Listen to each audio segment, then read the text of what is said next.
Alguien muy famoso dijo hace ya muchísimo tiempo que la vida era fea, brutal y corta. Y ahora resulta, gracias a una revolución, la biomédica, que ya nadie podrá decir lo mismo en los años que vienen. En redes van a ver por qué en unos instantes.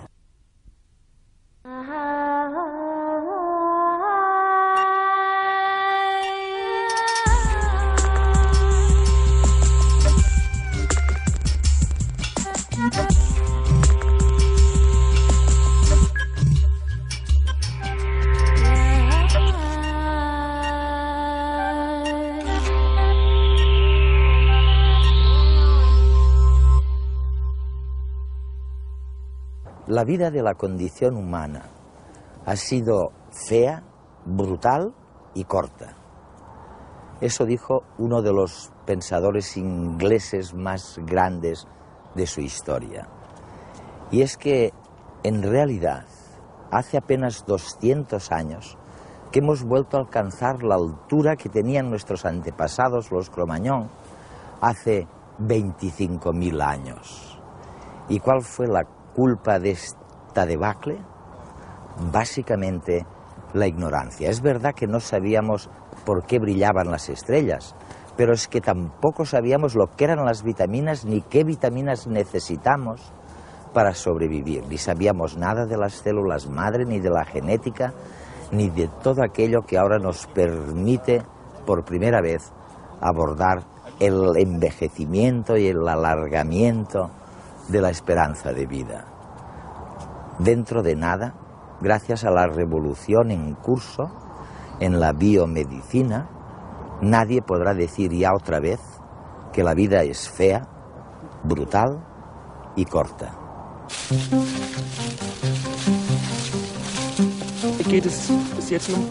Afortunadamente aún estoy bien, pero algún día tendré que comenzar el tratamiento y empezaré a tomar antirretrovirales.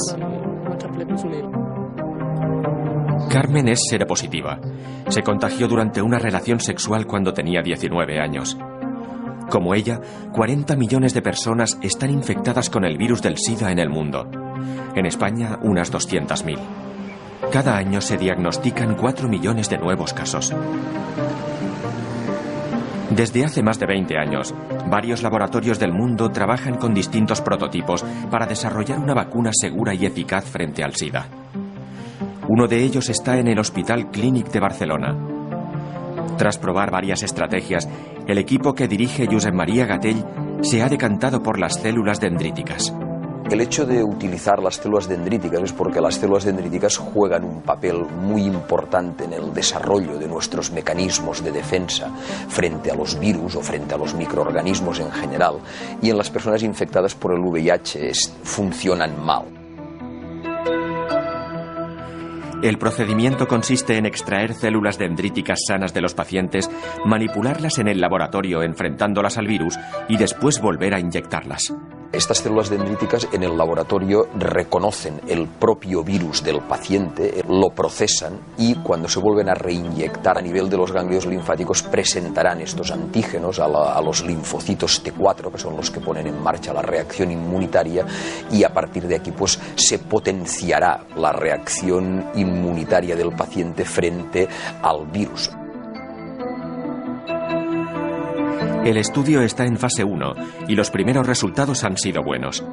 Ahora quieren ampliarlo con más pacientes y más cantidad de células y virus. Se constató que era un procedimiento totalmente seguro y que tuvo escasísimos o casi ningún tipo de efecto secundario. El sistema de defensas de los pacientes mejoraban de una manera evidente pero transitoria. Gerald Bosch, virólogo del centro GSK en Richensart, coordina a un equipo de genetistas de Bélgica, Francia y el Reino Unido que trabajan también en el diseño de una vacuna frente al SIDA, pero con un enfoque distinto. Nuestra idea es utilizar las propiedades de la vacuna del sarampión para desarrollar una vacuna frente al virus del VIH. Para ello seleccionamos pequeños fragmentos del ADN del virus VIH y los insertamos en el ADN del virus del sarampión. El virus del sarampión que se obtiene con este proceso tiene un ADN y una estructura diferentes del habitual, de modo que el organismo lo reconoce como algo extraño. Si la vacuna funciona, al inyectársela, el paciente desarrollará una fuerte respuesta inmunológica frente al virus del sarampión, incluidas las partes del virus VIH. A partir de ese momento, si la persona entra en contacto con el virus del SIDA, ya tendrá en su cuerpo células específicas capaces de atacarlo.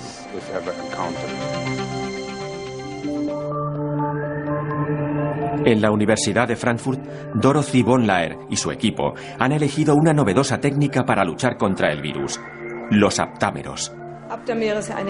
Los aptámeros son pequeños fragmentos de ADN, el mismo material genético del que están hechos nuestros genes. Tienen la capacidad de autoplegarse de una forma muy concreta y bloquear ciertas dianas, como si fueran un tapón. En nuestro caso, la diana es el virus del SIDA. Ahora están seleccionando las piezas de ADN que mejor se peguen a las proteínas de la superficie del virus y las bloqueen. Pero no es tarea fácil. Buscar los aptámeros adecuados entre millones de posibles combinaciones es como buscar una aguja en un pajar. Según los científicos, los aptámeros, además de evitar la infección, también podrían servir para mejorar el tratamiento de las personas ya infectadas, evitando la propagación del virus en el cuerpo.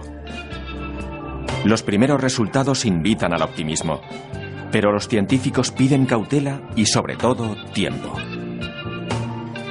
Lo que hemos aprendido del virus del SIDA en 2 décadas no tiene precedentes en la historia de la medicina. Hay un componente de azar o de suerte muy importante en el desarrollo de vacunas y esto hace que hacer predicciones de fechas sea complicado.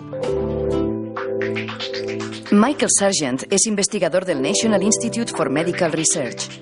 En su libro Biomedicina y la condición humana, explora los esfuerzos de la humanidad por mantenerse sana a lo largo de la historia, haciendo un repaso exhaustivo de la ciencia que se ha ido generando alrededor de esta necesidad básica.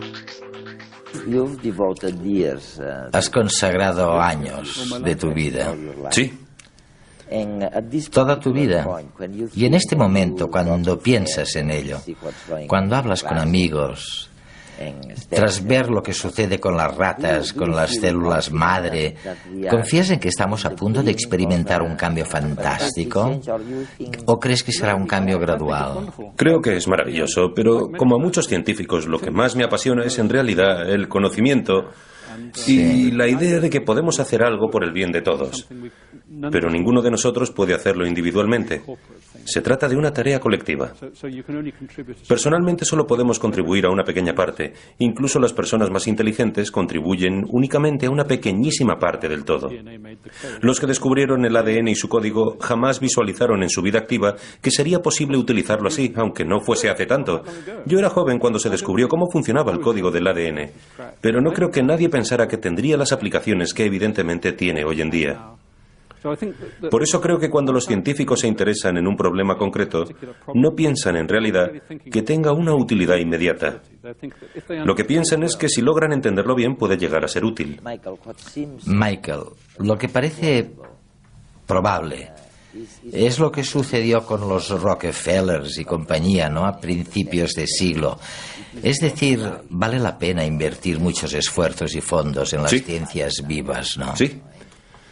Hay algunos problemas que piden a gritos una solución, como el problema de la malaria. Se trata de un problema extremadamente difícil. Hay expertos que han estado trabajando para encontrar una vacuna durante 40 o 50 años. Y el problema todavía no está resuelto, ni mucho menos. Sabemos muchísimo sobre la malaria, pero no la comprenderemos del todo hasta que conozcamos el organismo de pe a pa. El VIH es otro problema. Sabemos muchas cosas del VIH, pero seguimos sin saber cómo impedir que actúe. Ahora está muy claro lo que debemos hacer, y mi hija está trabajando en este campo, así que lo sé de primera mano. Pero es un problema dificilísimo y requiere un esfuerzo titánico. Por eso es fantástico que Bill Gates haya decidido financiar muchos estudios en todo el mundo. Y es que realmente es necesario. Este problema debe abordarse desde muchos niveles diferentes. En el pasado, de todas estas cosas se ocupaba el sistema inmunitario. Sí. El sistema inmunitario es realmente misterioso, ¿no? Es tan complejo y refinado. Sí. Parece un cerebro. Sí, ciertamente. Esta analogía es muy buena porque sabemos que hay miles de millones de posibilidades, miles de millones de células con funciones completamente únicas.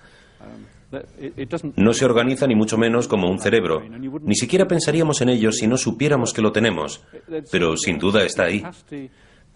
Tenemos una especie de biblioteca de células que responderán a los antígenos y que se forman cuando somos muy pequeños, pero siguen respondiendo durante toda nuestra vida. Este sistema es capaz de responder a sustancias químicas que el cuerpo jamás ha visto. Es decir, es increíble. Puede responder a entidades totalmente nuevas. Con respecto a la incidencia del retraso mental, hay una cifra global. No sabemos exactamente la prevalencia del retraso mental en España. Se considera, según la OMS, la Organización Mundial de la Salud, que el retraso mental afecta al 3% de la población en las sociedades occidentales.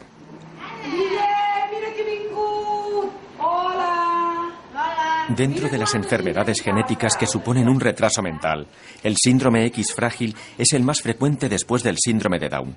En nuestra sociedad, 1 de cada 2.500 hombres y 1 de cada 8.000 mujeres lo padecen. El síndrome X frágil se debe a que un gen ubicado en el cromosoma X no cumple su función. Cuando un gen no cumple su función, deja de producirse una proteína. La proteína implicada en este síndrome, al estar ausente, impide determinadas funciones del sistema nervioso.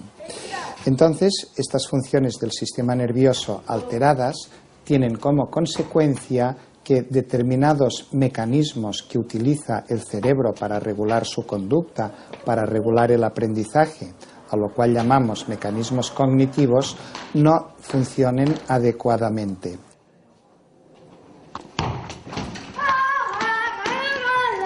Tradicionalmente, el diagnóstico de los niños con síndrome de Down se ha realizado a partir de los rasgos morfológicos. Pero esto no ocurre en todas las enfermedades genéticas. A Guillem le detectaron el SXF cuando tenía 18 meses. Un análisis genético confirmó lo que su conducta apuntaba. Cuando ves un niño con este síndrome, lo primero que hace es él intenta acercarse a ti. Son niños que les gusta mucho el contacto físico, que son muy sociables, que necesitan esta interacción, pero al mismo tiempo tu respuesta, tu mirada, cuando tú les diriges algún comentario, ellos sienten este impacto de una forma muy intensa. Esto les genera una gran ansiedad y automáticamente el niño rehuye, el niño se tapa los ojos, el niño se gira de espaldas, el niño no puede mantener esta interacción que él había iniciado.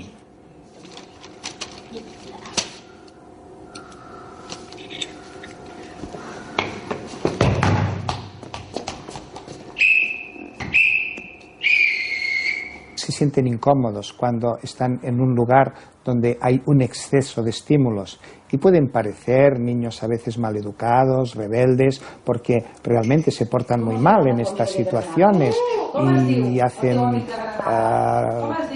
cogen rabietas, se pueden tirar por el suelo, pero en realidad lo que hemos de entender es que el niño lo está pasando muy mal porque su cerebro no le permite procesar tanta información al mismo tiempo. Y también son niños que cuando tienen que enfrentarse a algo nuevo les abruma porque tienen que ubicarse ante algo que no han experimentado antes.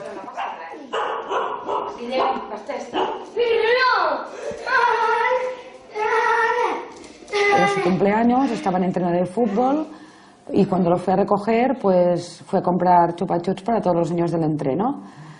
Total, yo no le había comentado nada, fallo mío, se lo tenía que haber dicho.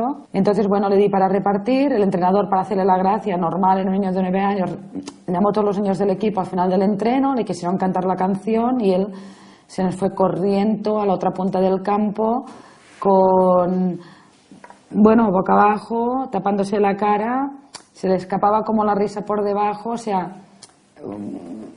bueno, pues estas son las cosas que les pasan, ¿no? Frente a cualquier... Siempre hay que anticiparles. Y todo anticipando, a veces nos podemos encontrar en esto, en fallos de los padres o en cosas que no has sabido anticipar. Actualmente no hay cura para esta enfermedad. La clave es la detección precoz y estimularlos desde muy pequeños.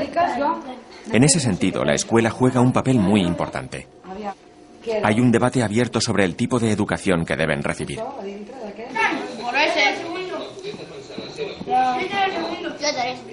Con respecto al colegio, es muy interesante que estos niños puedan asistir a un colegio con otros niños normales. Estos niños van a convivir en una sociedad normal, con su familia, con sus parientes, con otros niños. Entonces, todo lo que la escuela les pueda aportar en favor de esta convivencia es lo que a ellos les va a ser más beneficioso para su vida. Tiramos un poquito aquí, tiramos un poquito. Venga, Sao, sabéis que hay que estar aquí a la 1 menos 20, ¿no? Sí, a la 1 menos 20. En un equipo de fútbol, el grupo es importante. Las actividades extraescolares son un buen lugar donde aprender a relacionarse fuera del entorno escolar. Y claro, también es muy divertido.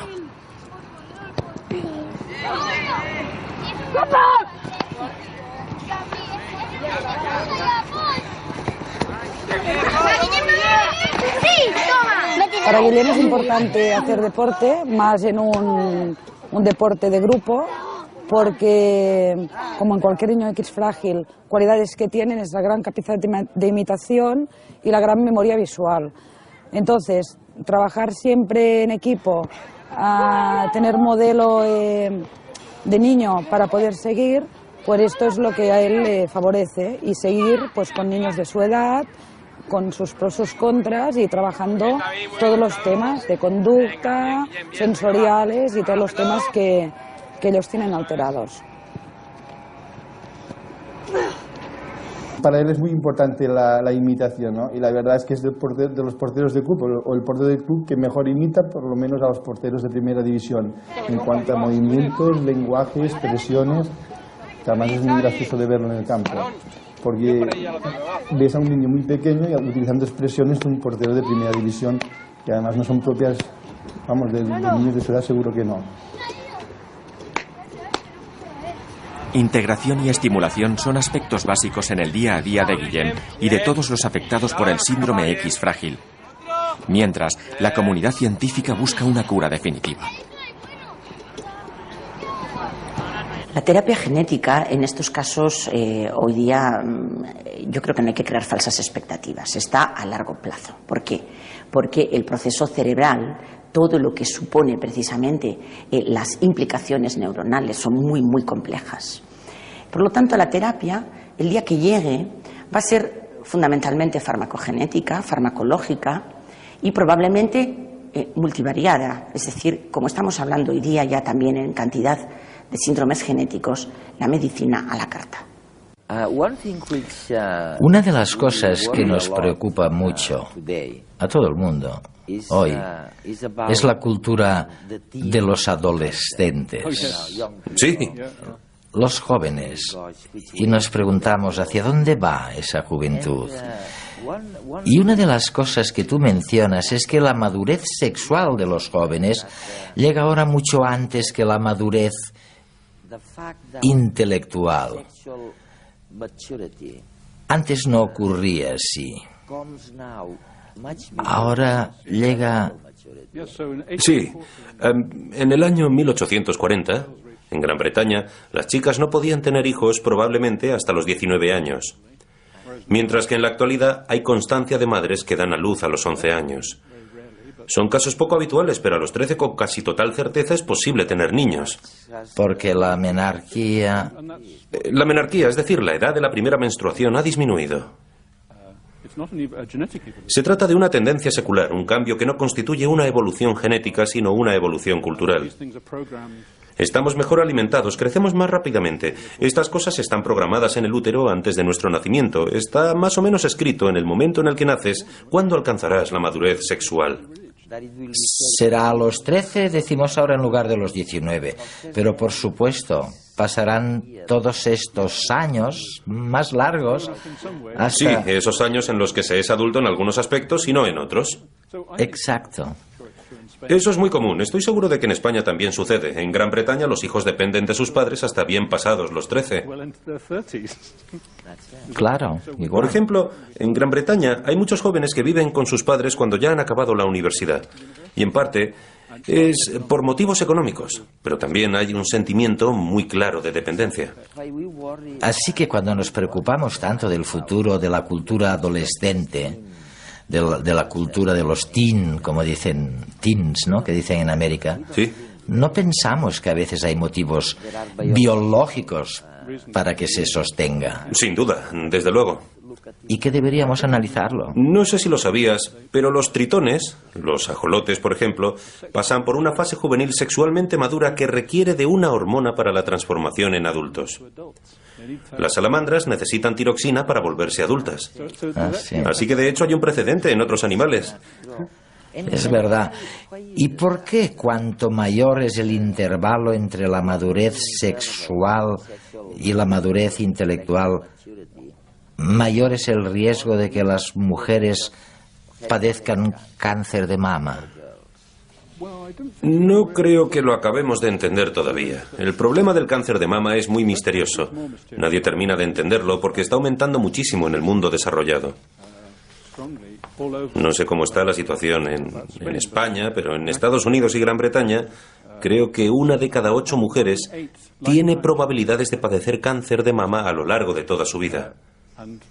Los registros no eran muy buenos hace 50 años, pero sin duda las cifras no eran tan altas. La mitad de los genes de uno y la mitad de los genes del otro. Hasta hace poco tiempo todo quedaba ahí. Los genes transmitidos de generación en generación podían variar por escasas mutaciones, pero permanecían como el firme patrimonio depositado en nuestras células.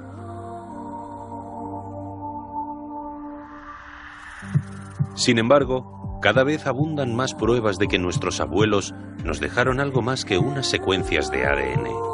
Nosotros somos más que nuestros genes. Nuestros genes, esa secuencia de ADN, es solo una parte de la explicación. Hay algo más allá de esa genética y es la epigenética, las modificaciones químicas que se añaden a ese ADN. En el núcleo de nuestras células se encierran los cromosomas, constituidos por largas secuencias de ADN superenroscado y portador de unos 30.000 genes. Un gen puede sufrir una mutación en su secuencia de nucleótidos, pero puede también verse modificado por la adición de pequeñas moléculas de metilo. Una vez fijadas a un fragmento de ADN, actúan como un verdadero interruptor. El gen queda apagado o silenciado. Es importante recordar que la metilación del ADN es un proceso esencial para la vida. Es esencial para muchos procesos biológicos, como el embarazo, el crecimiento y el mismo envejecimiento. Las diferencias entre nosotros a nivel de ADN son mínimas. Quizá la epigenética explica las diferencias que vemos entre individuos y diferencias de enfermedades. Uno de los aspectos en los cuales conocemos mejor la epigenética es a nivel del cáncer. Sabemos que el cáncer es una enfermedad genética, por supuesto, pero al mismo tiempo es una enfermedad epigenética. Sabemos que hay alteraciones en la expresión de genes que deberían protegernos contra el cáncer. Esta alteración es debida puramente a un mecanismo epigenético. Cuando hablamos de que el cáncer es en cierta forma una enfermedad del ambiente, quiere decir que nuestro ambiente ataca nuestro ADN. Hasta ahora hemos pensado que ese ataque solo afectaba a los genes de forma genética, pero ese ataque a los genes puede ser epigenético, cambiando la metilación del ADN, cambiando la metilación de las histonas. Es bueno saber que, a diferencia de la genética, podemos modular nuestra epigenética con fármacos, de forma más sencilla. Hoy en día tenemos fármacos que reparan en parte los patrones epigenéticos. Y estos fármacos empiezan a usarse ahora para el tratamiento de ciertas formas de leucemia y linfoma. Creo que el futuro de la epigenética es apasionante. La punta de este iceberg del conocimiento en epigenética nos ha venido dada por el cáncer. Sabemos que el cáncer ahora es genético y epigenético, pero empezamos ahora a comprender las bases epigenéticas de enfermedades cardiovasculares como el infarto, de enfermedades neurológicas como Alzheimer y Parkinson. Y esto es un futuro en el cual vale la pena invertir en los próximos años.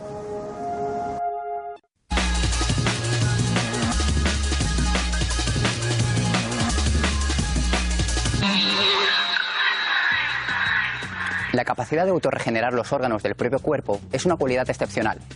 Las salamandras o las lagartijas pueden hacerlo, pero la mayoría de animales no. Un equipo de científicos ha conseguido que un pollito regenere por sí mismo una de sus alas. Los científicos del Instituto Salk de Estudios Biológicos, liderados por el español Juan Carlos Izpisúa, han demostrado que la capacidad para reparar partes del propio cuerpo depende de la cascada de señales WNT. Si está activa, tal como sucede en el pez cebra o el ajolote, los animales pueden regenerar sus extremidades. Sin embargo, en la mayoría de los vertebrados esta cascada está inactiva. Al activar la cascada WNT en un pollito con una lesión en un ala, han conseguido que el animal desarrolle una nueva extremidad. El hallazgo tiene gran trascendencia. En el futuro, si se consigue manipular la cascada WNT en humanos, podría ayudar a desarrollar tejidos y órganos para trasplantes a partir de células madre. Más de 1 millón de personas mueren cada año por malaria. Por primera vez en 40 años, los científicos están desarrollando un mapa global de malaria. Servirá para identificar las poblaciones en riesgo y poner en marcha las medidas sanitarias adecuadas. Para muchas áreas del mundo, estos mapas son la única fuente de información disponible acerca del riesgo de malaria. El proyecto Atlas Malaria, financiado por el Instituto Wellcome Trust, analiza, entre otros, datos del satélite y censos de población para crear modelos espaciales de distribución de la enfermedad. Por el momento ya han recopilado información de cerca de 3.200 poblaciones de 79 países. El reparto de recursos para combatir la malaria se realiza principalmente en función de criterios políticos y métodos que los científicos consideran que no son objetivos. Con el Atlas de la Malaria se podrán identificar nuevas zonas de riesgo y luchar contra la enfermedad de forma más efectiva en función de las necesidades concretas de una región. El síndrome de mala absorción de ácido fólico es una enfermedad genética rara pero letal. Puede causar retrasos cerebrales e infecciones severas en el feto. Científicos de Estados Unidos han desarrollado un test genético que permitirá un rápido diagnóstico de la enfermedad. El ácido fólico es una vitamina esencial. Previene la aparición de anemias o espina bífida en los recién nacidos. En los adultos disminuye el riesgo de sufrir algunos tipos de cáncer. Como el cuerpo no la produce, es necesario ingerirla a través de frutas o vegetales. A pesar de todo, algunas personas no pueden absorberla por una mutación. Científicos del Centro del Cáncer Albert Einstein han identificado el gen responsable de la absorción de esta vitamina en el intestino. Han desarrollado un test genético que ayudará a identificar a las familias que llevan el gen mutado y que podrían transmitir la enfermedad a sus hijos. El test permitirá comenzar el tratamiento, la inyección de ácido fólico en fases muy tempranas antes del nacimiento del niño. Un paciente saliendo de la consulta del médico con un CD es una escena que podría repetirse en muchos hospitales españoles a corto plazo. Todo gracias a una nueva tecnología basada en la realidad virtual que permitirá obtener radiografías en 3D del cuerpo. La tradicional radiografía se convertirá en una serie de imágenes en 3 dimensiones de la parte escaneada que el paciente podrá ver en cualquier ordenador. El nuevo sistema abarata y facilita el acceso a las pruebas que se realizan mediante resonancia magnética nuclear. Además, ya no será necesario que el médico esté cerca del aparato para ver la imagen que se forma. Su paciente podrá pasarle el CD con toda la información y él interpretarla desde su consulta. La reproducción tridimensional de partes del organismo tiene muchas aplicaciones clínicas. Entre otros usos, se utiliza para el tratamiento de tumores cancerígenos y traumatismos de los huesos. También permite establecer, antes de una operación, los puntos más adecuados para hacer cortes.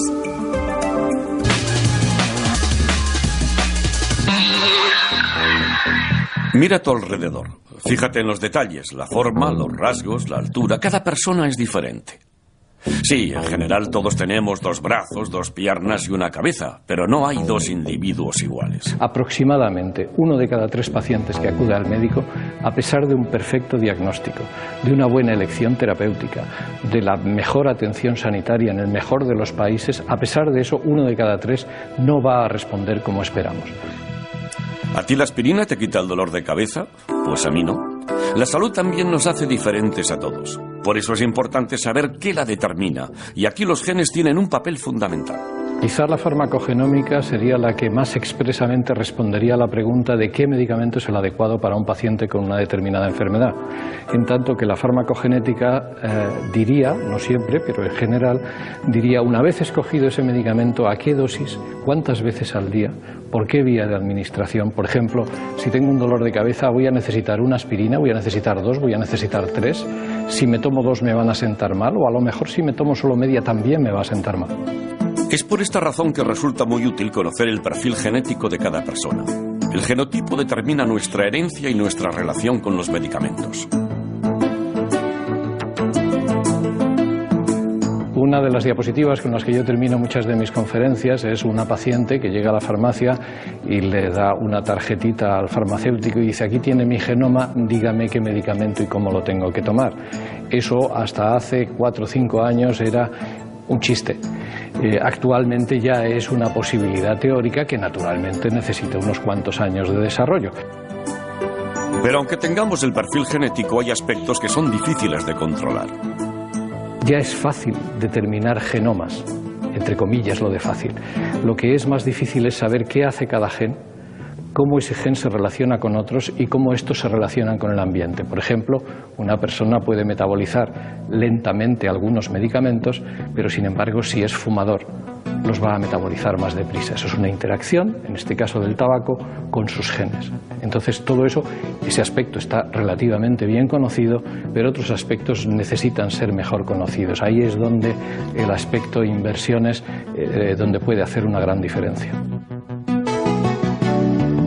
En algunas enfermedades como la esquizofrenia o el cáncer se han obtenido resultados esperanzadores, pero aún queda un largo camino por recorrer. Lo que falta son las grandes inversiones que países como Estados Unidos, Inglaterra y Japón ya están haciendo desde hace unos años para que esto se pueda trasladar a la clínica con mucha mayor rapidez de lo que se está haciendo. Digamos que en Europa se está haciendo con cuentagotas y en estos países que acabo de mencionar pues va bastante más deprisa. Hay algo paradójico que me viene a la cabeza ahora, aunque hay tantas paradojas en la historia de la evolución, pero es fascinante pensar que las probabilidades de que una mujer de 25 años esté fertilizada, se fecunde su óvulo, es de un 20%. Y un 80% de los óvulos fecundados se pierden. Se pierden. Sí, así es. Y sin embargo hablamos de sobrepoblación. Es asombroso. ¿Cómo ocurre eso? En primer lugar, el ser humano puede tener muchos niños pequeños a la vez. Un primate, un mono, por ejemplo, solo puede tener una cría hasta que ésta está totalmente destetada y crecida. Hasta entonces se suprime la ovulación, mientras que el ser humano ha aprendido a crear familias en las que, por ejemplo, se pueden tener 3 niños menores de 3 años. Es una posibilidad biológica. Sí. E históricamente era la norma. Es uno de los motivos por los que podemos alcanzar una tasa de crecimiento de la población tan grande. Además, el interés en el sexo es tan acusado que nunca hay peligro de quedarse sin posibilidades de tener un bebé.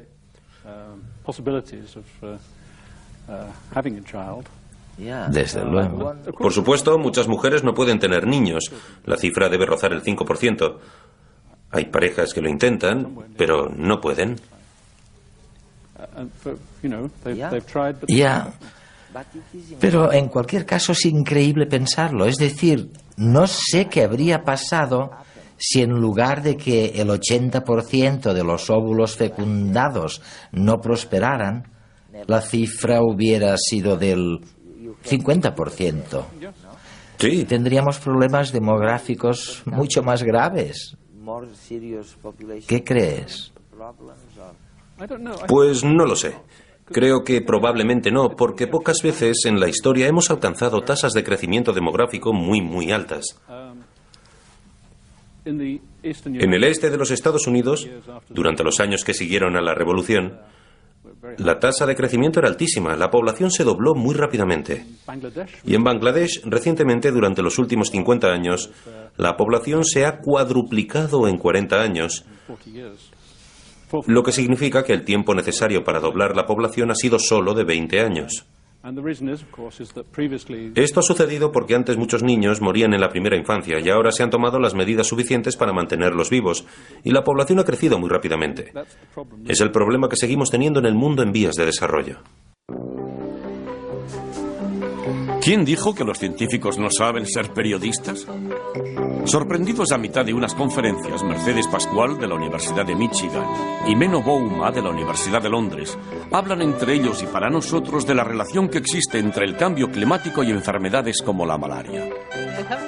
Voy a reunirme con la prensa y tengo unos minutos para explicarles lo que es la malaria. ¿Cuáles son los aspectos más importantes para ti de esta enfermedad? Podrías empezar diciendo que la malaria es una enfermedad causada por un parásito que vive en el cuerpo de las personas y también en el de los mosquitos. Por lo tanto, cuando un mosquito pica a una persona, le transmite la enfermedad. Después, transcurridas unas semanas, esta persona cae enferma y comienza a sufrir ataques continuos de temblores y sudores. Además, si padece una forma maligna de malaria, esta persona puede morir. De hecho, actualmente la malaria provoca de 1 a 2 millones de muertes al año, especialmente en África, donde afecta mayoritariamente a los niños y mujeres embarazadas. Esta enfermedad tiene un terrible impacto sobre la economía y desarrollo del continente. Además, frena el desarrollo de las personas y causa mucho sufrimiento. Por tanto, es una enfermedad muy importante. ¿Podrías darme un ejemplo de cómo el cambio climático puede influir sobre la malaria? Sé que has estado trabajando en Etiopía, por ejemplo. Sí. Yo, en tu lugar, explicaría que el mosquito es un insecto de sangre fría y si aumentan las temperaturas, habrá más mosquitos. Por otro lado, el parásito que vive en su interior se desarrollará más rápido y esto significa que habrá más posibilidades de transmisión entre las personas. Así que es en las zonas montañosas y en el desierto, en estas regiones de transición, donde cabe esperar un mayor impacto del cambio climático. Exacto, porque en estas zonas, donde no suele haber problemas de malaria, las personas no están inmunizadas y por tanto son muy vulnerables a la enfermedad. Por consiguiente, en el momento que vuelva la malaria, muchas personas se enfermarán y muchas morirán. ¿Y me podrías dar un ejemplo específico del efecto que esto ha tenido ya en el caso de la malaria en Etiopía? En Etiopía, las zonas montañosas presentan una alta densidad de población, porque históricamente siempre se han considerado como un lugar seguro donde no hay malaria. Las personas que viven allí creen que están a salvo de la enfermedad. Sin embargo, si aumentan las temperaturas y ascendemos 100 metros por la montaña, las personas que vivan allí padecerán la enfermedad mucho más que antes.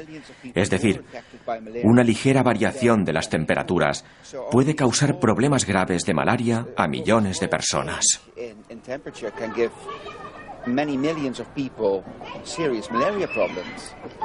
La malaria es una enfermedad que fue erradicada en España. ¿Aún así es posible que se produzca un rebrote? Por suerte, ahora somos un país más rico que antes, y si se tiene dinero suficiente, es muy poco probable que reaparezca la malaria. También estoy estudiando otras enfermedades. Hoy hablaré sobre el cólera en el sudeste asiático, en India y Bangladesh, donde existen pruebas claras de una conexión entre la oscilación sur del Niño y el número creciente de brotes registrados en los años posteriores al Niño. Así que el Niño puede ayudar a predecir la aparición de algunas enfermedades como la de la malaria. Sí, de hecho, en mi ponencia presentaré algunos resultados que demuestran que podemos utilizar estos patrones para realizar determinadas predicciones basadas en el Niño y que nos permitirán prever la aparición de epidemias.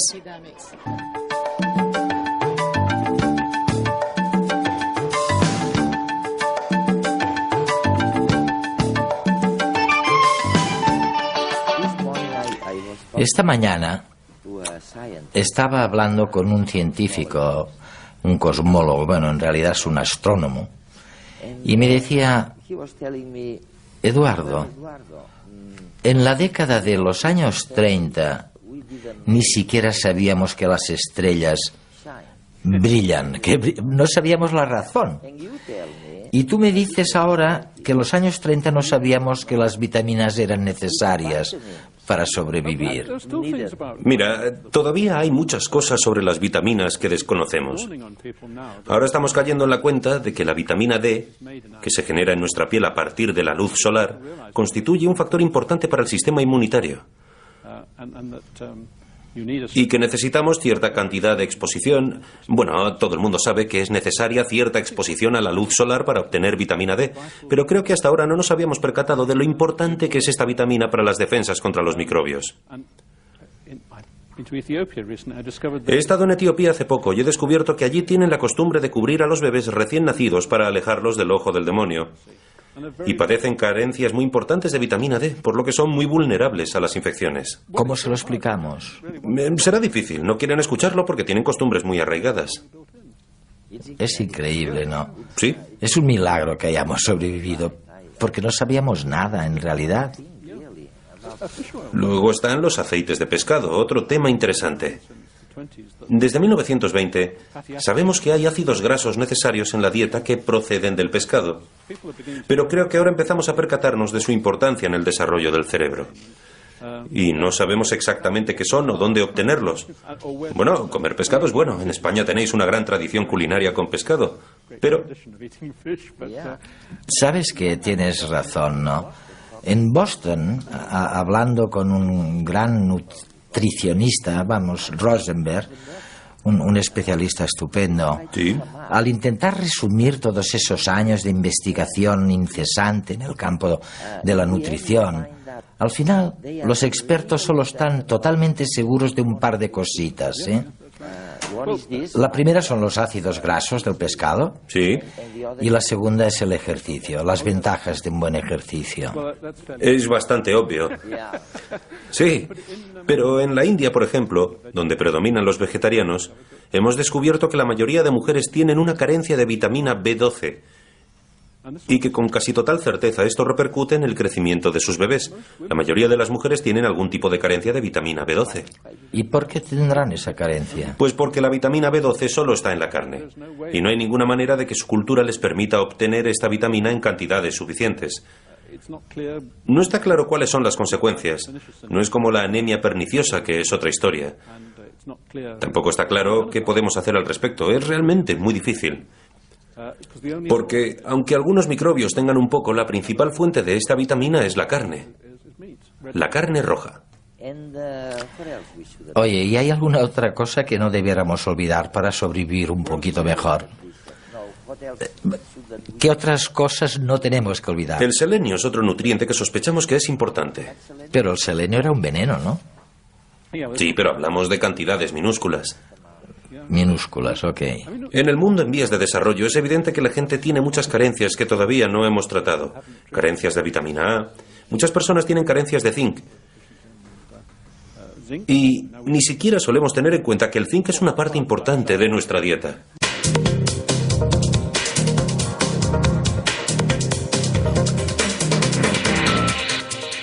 ¿Cómo vamos a poder alimentarnos todos, los que vamos a ser dentro de un tiempo, pues 10.000 millones de habitantes en el planeta, con un terreno limitado de cultivo, con cambio climático que viene, con necesidad de utilizar menos inputs de abonos, de pesticidas, porque sabemos que son nocivos para el medio ambiente, y con una demanda de calidad para una buena alimentación para todos. Yo creo que en esto la biología molecular va a tener mucho que decir, ya está teniendo que decir, y va a tener que decir en el futuro.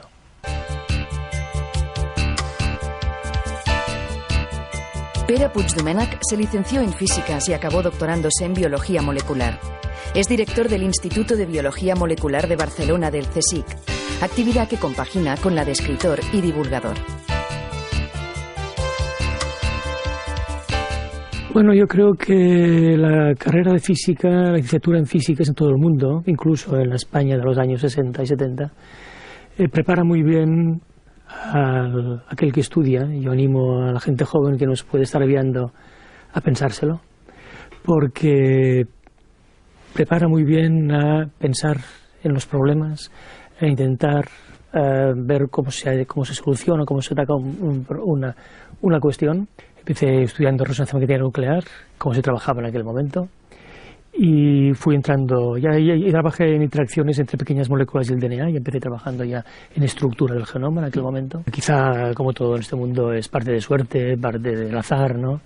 Pero era evidente, incluso en los años 70, que la biología molecular sería una disciplina absolutamente apasionante, y efectivamente lo ha sido. Y para el diccionario es genoma, cosa bastante trivial, ¿no? Visto lo que en este momento pues sale por todas partes, en nuestro trabajo y además en los medios de comunicación. El genoma es el conjunto de genes que tenemos cualquier individuo de cualquier especie biológica, el conjunto de informaciones, de órdenes genéticas que hace que el individuo sea como es, que pertenezca a una especie y que sea como está como individuo.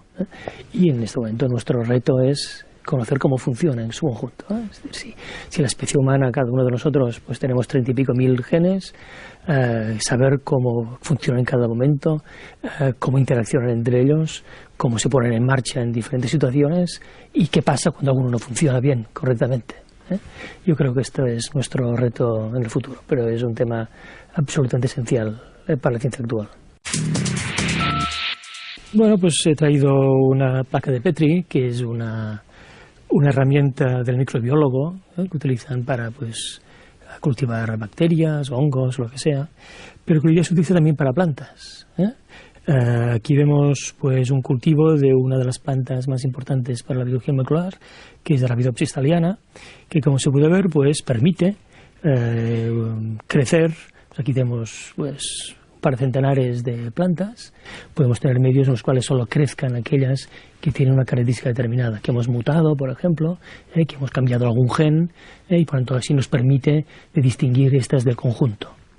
Y así extraemos esta y esta después la estudiamos nosotros y podemos detectar cuál es aquel gen que le confiere esas características determinadas. Podemos, por ejemplo, poner aquí un exceso de glucosa, o podemos plantas, por ejemplo, que tengan menos humedad y por tanto buscar aquellas que resisten a ambientes más secos.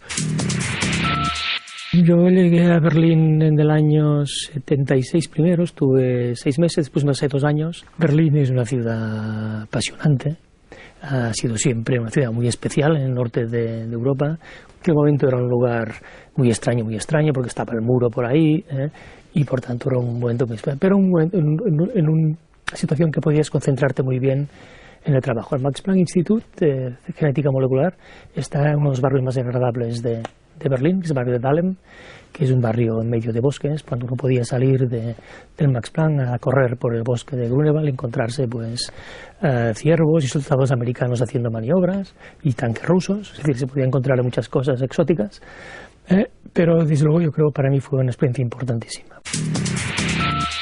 Se calcula que la especie humana a lo largo de su historia ha probado unas 4.000 especies y nos basamos sobre todo en unas 50. ¿Por qué? Un libro que publiqué hace un par de años y que, como se ve, pues se titula ¿Qué comemos?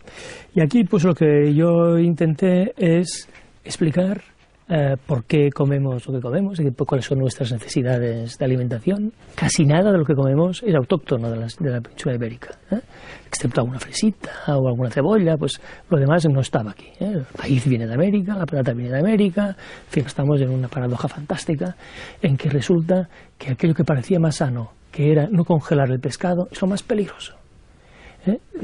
Lo natural es más sano, pues mire, a veces sí, a veces no. También en uno de los capítulos intento explicar que muchas dietas tienen una base científica muy débil, hay datos que nos permiten hacer nuestra dieta de forma mucho más racional.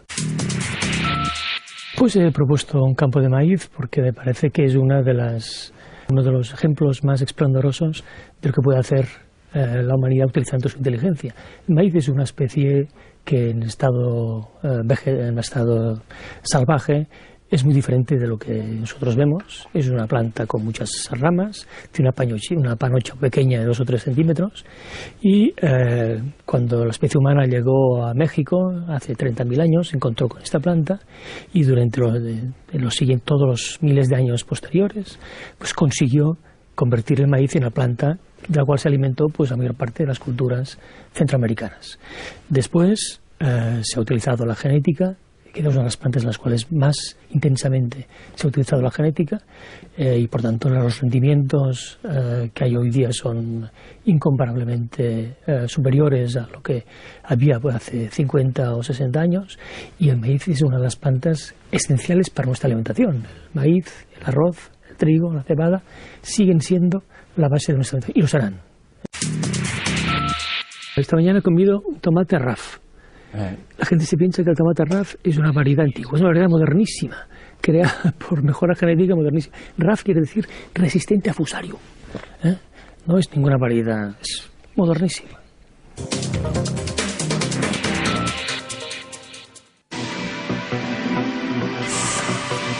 El conocimiento científico aumenta de manera exponencial. Cada vez sabemos más sobre el macro y el microcosmos. Pero tras cada descubrimiento se abren nuevas preguntas. La ciencia trata sobre lo que no sabemos e intentamos aprender. El concurso SMART de esta temporada plantea la siguiente cuestión. ¿Crees que hay una pregunta científica que nunca tendrá respuesta?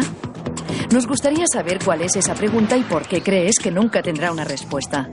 Envía tu texto a la nueva dirección del concurso: concursosmart@smartplanet.es. Tienes tiempo hasta finales de este año. Esta 9ª edición del concurso, el concurso SMART, está patrocinado por Smart Planet.